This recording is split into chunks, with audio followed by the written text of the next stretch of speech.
Hey guys, and welcome back to the channel. Now today I've got a high-powered dual motor scooter from a brand you may be familiar with. This is the Pro V2 from Evolv, and Evolv has about a dozen models, anywhere from commuter to touring to performance. So they've been around for a while, which is always a good sign, and potentially means that we should have a pretty decent scooter. But is that what you get with the Pro?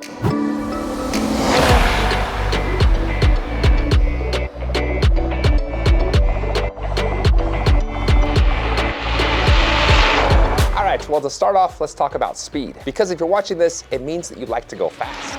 That's what these scooters are all about. Well, the V2 isn't the fastest scooter out there with a top speed of 37 miles per hour. I was hoping for 40 plus for a scooter in this price range. For my weight of 185 pounds, it just couldn't top 40. Now, speed isn't everything with high-powered scooters. It's gotta be stable. If it's not, it just takes away from the fun and the thrill of the ride. And with this, you do have some speed wobble at speeds above 30 miles per hour. And it's not really in the stem. The whole scooter seems to kind of just rock a little bit. To counter that wobble, I did get a little bit lower and I grabbed the grips harder than I usually do, which seemed to help. Anyways, I reached out to Evolv and they said that they are working on a fix, whether it be some sort of internal steering dampener or something that they send with the scooter that you can add manually. Now, one of my favorite things about the V2 is how it delivers power. Most high-power scooters are geared to where you hit the throttle and it just tears off the line. And then you got tire tread about 15 to 20 feet behind where you took off. The controller on the Pro delivers the power just how I like, where it's fast but not too fast. That quickly ramps up the power as you increase the momentum, which gives you a very quick and poppy start. Now, if you don't want any tire spin, you can set this to a kickstart to save those tires, make them last a little bit longer, or just give you a slower start. Another thing I liked about the V2 is its hill climbing ability. It would be hard to find a hill that this couldn't tackle. 16, steepest part, 15, yeah. Down to 13 for a couple seconds, 14, and that's it. Now, as far as brakes, I didn't like that the levers were reversed. I live here in the States, so I'm used to the right side controlling the rear brake and the left side the front, and that is the opposite with this. And I also thought the ABS brakes were a little bit jerky. Once you hit the lever, you can feel them come on. So not the smoothest ABS brakes. Now, you do have the option to turn off the electric brakes in the advanced settings, and when you do, the hydraulic brakes are nice and smooth. However, they weren't as powerful as I would have liked to have seen for how heavy and fast the scooter goes. All right, so moving on to range, the battery does go quick when you go at a fast speed. For the range test, I averaged 33 miles per hour and I got 15.39 miles with 565 feet of elevation gain. Now, Evolv says this can get you around 35 miles, which I was actually happy to see that number because a lot of these scooter companies post this insane range number of 60, 70 miles. Nobody's ever gonna get that unless you go 10 miles an hour. So I like that they were more realistic with their range rating. And I think 35 miles is doable. Say if you went half as fast as I did with an average speed of 17 to 18 miles per hour, one would think that you would double my range. So if you double 15.5 miles,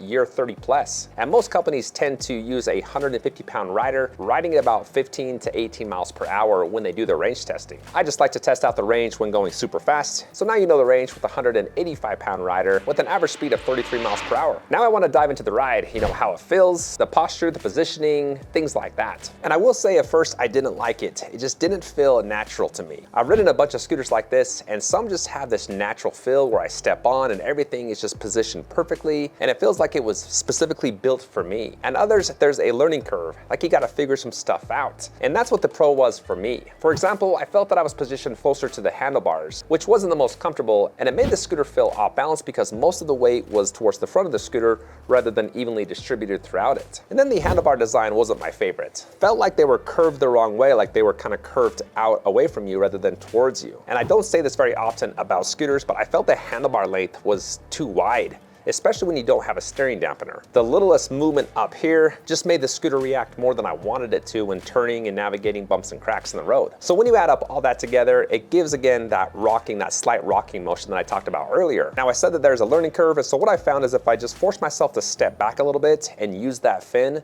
that did push my weight towards the center of the scooter, which did take care of most of the rocking. A couple more things I didn't like is how abrupt the power cutoff was when you release the throttle. I like a nice smooth transition. This one, when I released the throttle, I actually moved forward.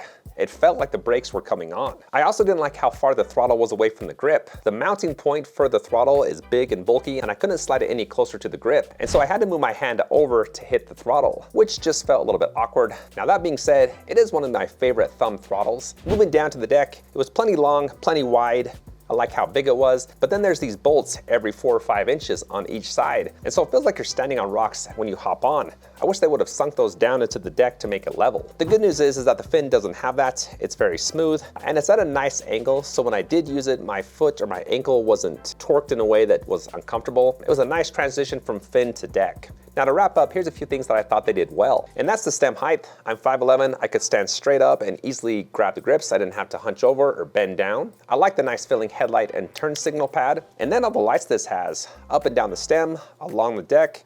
It's even got a remote control where you can select a bunch of different colors. So if you like to do a lot of night riding or you just like a lot of lights on your scooter, this has got plenty. I like the quality of the tires, hitting smaller bumps, vibrations, chip seal roads, sidewalk lines. Those tires do a nice job of taking away these smaller vibrations. Now, if you plan on taking this off-road, you've got plenty of clearance, so rocks and higher spots of ground you'll be okay with. However, the tires aren't that knobby. They're more of a commuter tire rather than an off-road tire. So gonna be a little bit tricky in gravel and loose dirt, but you do have plenty of power. So if you do wanna take this off-road, you won't be lacking in that department. And you have full spring suspension. I did spend a lot of time off-road, but I did hop up and down some curbs, and landing on this is just butter smooth. There's not a better word to describe it. Anyways, that's the good, bad, and ugly about the Evolv V2 Pro. Let me know what you liked or didn't like in the comments. And if you have any questions, thanks for watching and take care.